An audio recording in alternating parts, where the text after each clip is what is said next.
Massa de manobra. Não pense. Apenas faça. O homem nobre não peca. É isso que nos quer transmitir o poeta profundo. Talvez por seus atos, toda lei, toda ordem natural, o próprio mundo moral podem desaparecer. Friedrich Nietzsche, A Origem da Tragédia da Música, capítulo 9.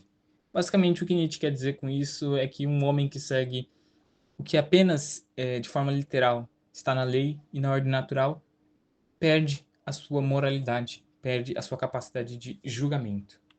A gente vai falar um pouco sobre a importância do questionamento. Sem o julgamento, a moralidade se esvai. Sempre será uma ordem nunca questionada. Não pense, apenas faça. Não penso, logo não existo. O preço máximo da ignorância é a perca da sua humanidade. No que mais? Massa de manobra é o segundo vídeo. O primeiro é aquele sobre o socialismo versus capitalismo, de uma linha de vídeos que tem o objetivo de falar sobre o Brasil em 2026. Sim, no geral é esse o intuito dessa série de vídeos, de 3, né? No final a gente vai falar sobre polarização, o que tem muito a ver para mim com o Brasil em 2026. Então, é isso. No geral, esse vídeo serve para dar um contexto. O primeiro e o segundo vídeo são um contexto geral do que eu acho que melhor pode prepará-los para o terceiro vídeo, que vai ser um vídeo mais longo, vai ser um vídeo 100% opinativo no geral, né? Mas massa de manobra, no geral, o que, que é isso? Pausa para respirar. Bom, como qualquer coisa complicada, eu acho que massa de manobra ela é mais um termo de definição de uma coisa que é a seguinte. Vamos lá. Ela define um fenômeno onde as pessoas são influenciadas ou manipuladas por uma ideologia, uma pessoa em específico ou um grupo. Basicamente, seria esse o fenômeno que é retratado como massa de manobra. Também eu vi que existe uma origem de um termo militar que está ligado ao deslocamento de tropas. Um general pede para deslocar as tropas, então massa de manobra seria basicamente o exército comum sendo orquestrado por um general. Então aqui você sempre vê na origem esse apelo que tem a demonstrar basicamente uma grande massa influenciada por um, mas pode ser um grupo no geral ou uma ideologia, né? Como a gente vai ver nesse vídeo. Outro ponto muito importante é a característica da ausência do pensamento crítico. Por isso que a gente fez essa introdução, né? Para falar um pouco sobre pensamento crítico, né? A consequência da falta de questionamento a pensamento crítico. Mas é o básico. É o básico. Não tem muito como acrescentar algo aqui, porque não tem mais nada. Não tem porquê a gente falar algo diferente a isso, né? Bom, mas agora a gente vai para o uso prático, né? Que é a parte mais importante, acho que a parte mais legal do vídeo, no geral, né? Bom, basicamente a gente vai falar sobre a Europa. Na Europa, a gente pode pegar alguns exemplos que vão definir muito bem esse tema, né? Bom, já peço calma a vocês, porque eu vou falar sobre o contexto de instituições religiosas na Europa. Basicamente, eu sei quão polêmico vai ser falar sobre isso, porque é um tema de fato muito polêmico. Entenda que eu não vou falar sobre a igreja atual ou instituições religiosas atuais, nada disso. É só um contexto histórico do que muitos fizeram com Deus ou seus deuses para cometer atrocidades. Ou seja, fazerem merda em nome de deuses, basicamente. É isso. A gente vai começar agora a falar sobre guerras santas. Basicamente, rolou guerra santa pra rodo na Europa. Ó, um monte de guerra santa que aconteceu na Europa. Mas principalmente, eu vou falar inicialmente sobre as na Península Ibérica. Então, basicamente, o que vai acontecer na Península Ibérica? Os muçulmanos, num contexto de expansão religiosa, territorial e religiosa, baseado em figuras de poder, sim, os seus líderes naquela época, isso vai acontecer até mais ou menos até o absolutismo, ali com o Rei Sol, até, salve de passagem, de que eu sou Deus na Terra. O líder, a figura de poder era Deus, por isso ele era inquestionável. Sempre vai ter esse movimento de não ser questionável, não poder se questionar dentro de movimentos de massa de manobra. Então, sempre é um caráter bem autoritário, né? É uma coisa bem autoritária. Bom, mas eu quis citar esse contexto de expansão muçulmana porque ele demonstra muito isso. E isso vai ser um preceito tanto para o mundo árabe se expandir, quanto para o mundo católico, ortodoxo, religioso, cristão se expandir. Acontece a mesma coisa nas Américas, por exemplo, né? Eles se expandem com um contexto de estamos levando a civilidade, estamos levando Deus ao mundo. Mas basicamente é sempre esse contexto que a gente vai ter na Europa e no mundo antigo de estou levando a minha fé, estou levando o meu conhecimento, estou levando a civilidade para outros países, né? Mas basicamente tudo isso só tem o intuito de ser expansão territorial mesmo. Bom, mas agora a gente vai falar de outra região muito importante sobre isso, que é a Península Balcânica. Por que a Península Balcânica? Porque ela tinha uma encruzilhada entre quatro religiões, né?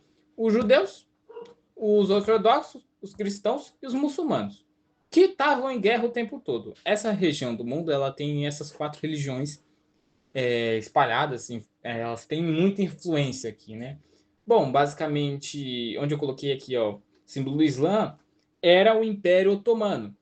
O Império Otomano era um grande império que tinha muita força e sobre esse preceito de levar o Islã ao mundo, invadiu a Europa. Chegaram até na Áustria, que naquela época era muito forte. Chegaram em Viena, não conseguiram conquistar a capital. Mas basicamente esse foi o preceito usado na invasão da Península Ibérica, é o mesmo aqui. Levar a nossa religião ao mundo, né? Tanto que depois eles vão invadir o Império Otomano com a mesma justificativa. Os católicos e ortodoxos vão invadir com a mesma justificativa, as cruzadas, né? A famosa cruzadas, de invadir o Império Otomano para conquistar a Terra Santa, que era Israel.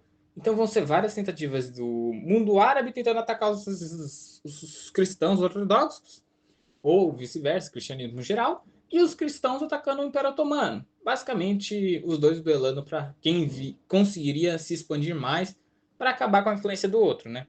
Bom, depois de falar no contexto religioso, a gente vai falar num contexto mais político, e que, mesmo como semelhante na religião, pode-se manipular pessoas boas, com boas intenções, para objetivos horrorosos, na política não pode ser diferente. E tem apenas um exemplo. Eu vou citar apenas um exemplo de como você pode fazer uma barbárie num nível desproporcional, manipulando, mentindo e induzindo um grupo a fazer o que for. Aqui o exemplo que eu vou dar é o Hitler.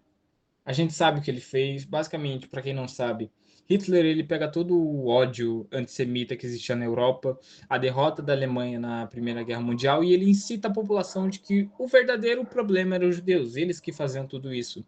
Então ele começou a inventar boatos de que os judeus eram culpados de tudo, né?